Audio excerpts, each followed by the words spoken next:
Would you like to say anything? I would be really happy if you could say a few words for the audiences who are watching at this moment. Yeah, my absolute pleasure. Thank you to you, Brother Kayasha, and also to Pushpita for organising me to be here today. I would just like to say, first of all, look, thank you. It's a great honour to be part of your celebration. And I think that, you know, as human beings, we are finding it difficult because usually we're such social beings. And so this is fantastic that you're bringing people together, not just to talk and to see each other, but actually to have music and to feel positive about life. Because, you know, it's been a very difficult time for everybody, not just here in the UK, but of course around the world. Look, I would say that one thing that's really given me a lot of hope and made me really proud actually to come from Ilford is the fact that there have been so many people in the community, across every community. In the last couple of weeks, you know, I've done stuff with at least 3 different Bangladeshi origin organisations, people from the Sikh community, the Hindu community, the Christian community, all doing charitable work to go and support vulnerable residents at this time of this corona crisis, you know, ranging from helping people get food. You know, one of the local Sikh temples now is delivering between 4 and you know, even just this last week, I went with the Redbridge Welfare Association, which, you know, maybe some of you know, is a Bangladeshi kind of origin organisation. There's a lot of work across the whole of Redbridge. And we took a series of large amount of hot meals to one of the homeless charities. And we're also going to be doing some work with the local hospital as well. So I think the thing that's been really inspiring is that no matter how difficult things have been, we've seen some of the very best in people. The people have stepped up. And they've said, look, you know, things might be difficult. Things might be really tough at home. Things might be really difficult with my job and my business. But I'm still prepared to go and give something back to the community. And I think that's fantastic. And I think that actually that kind of solidarity is exactly the sort of work that you're obviously doing through the foundation here, the Secular Foundation. And I think, you know, I would be interested in hearing more obviously about your work, particularly internationally. I know you do a lot of work around human rights, which is something that's very important to me as well.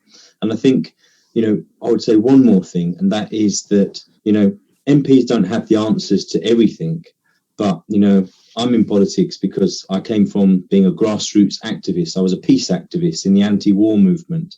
And for me, those politics that I care about, it's not about my career or any of this kind of stuff. It's about how can we actually change the lives of my friends, my family, the people I've grown up with and gone to school with in Ilford.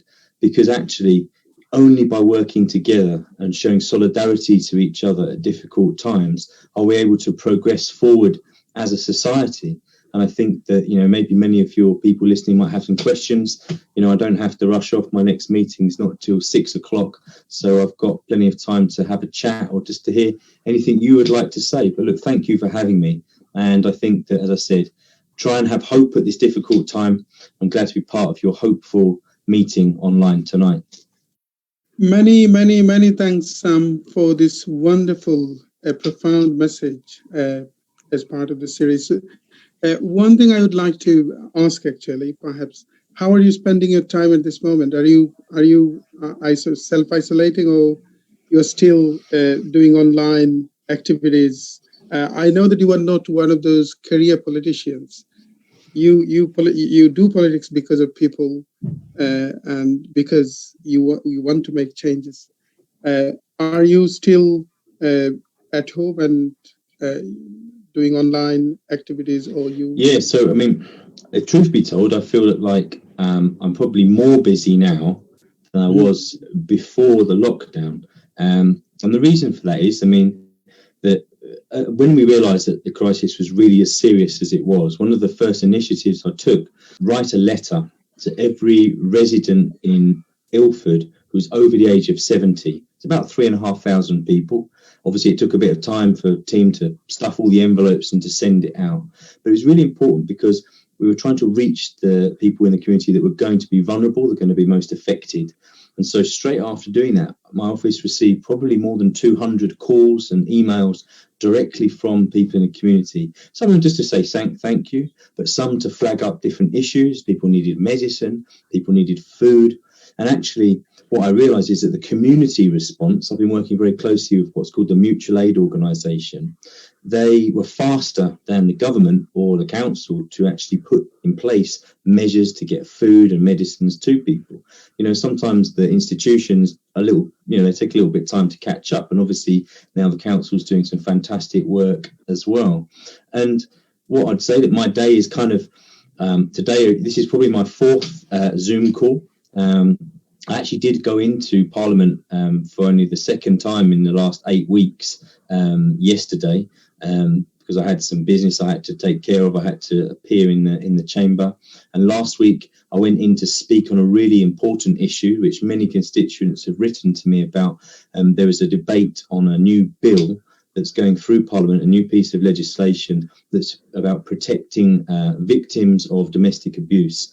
Now, unfortunately, one of the negative sides of the coronavirus is with lots of people trapped at home, there has been an increase in domestic violence. That's something my office has been dealing with, been working with charities. So I just thought it was such an important issue. I needed to be there in person in Parliament and to make my speech. And so I went and done that. But other times I've been a bit like we are doing now, actually talking to other MPs or even appearing in the Commons chamber virtually.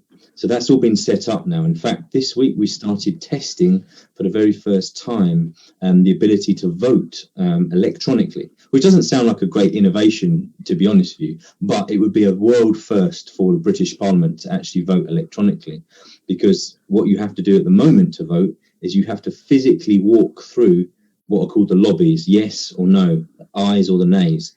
That's the only way to vote at the moment. It's very old-fashioned, slightly ridiculous, if truth be told. So now we're going to be able to vote using our computers, and so we'll be able to carry on checking different legislation. But each week, what I'm trying to do is to do my parliamentary business. So I'm on the Transport Select Committee.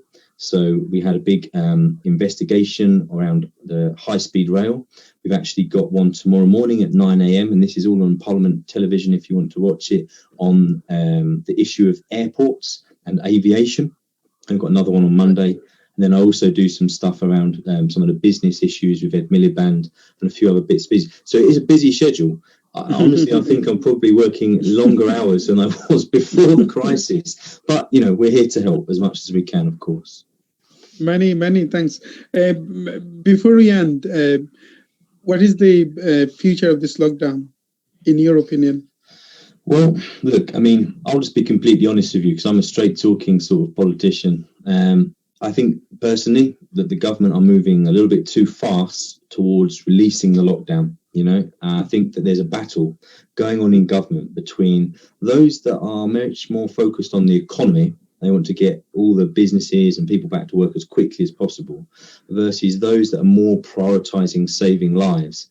And I think it's a delicate balance, and I'll give them that. But I'm nervous that if they're going to get people going back to school, we might start to see a rise again in the transmission of the virus. And so I know it's really tough, but my instinct would be just to go a little bit slower on doing that. And then when they do it, make sure that everyone going to work has masks, protective equipment that they have. And I think that's a genuine battle going on in the government. And I think from the Labour point of view, and obviously I'm a Labour MP, we're saying, look, we need to be a bit more cautious. You know, teachers are not comfortable about going back to school yet. I personally would like to see schools not reopening until September. Now, I know that's difficult because people are obviously having to deal with childcare, but my priority would always be to save people's lives, and that the government steps in to protect businesses and workers in terms of the economy. True. Many thanks for joining.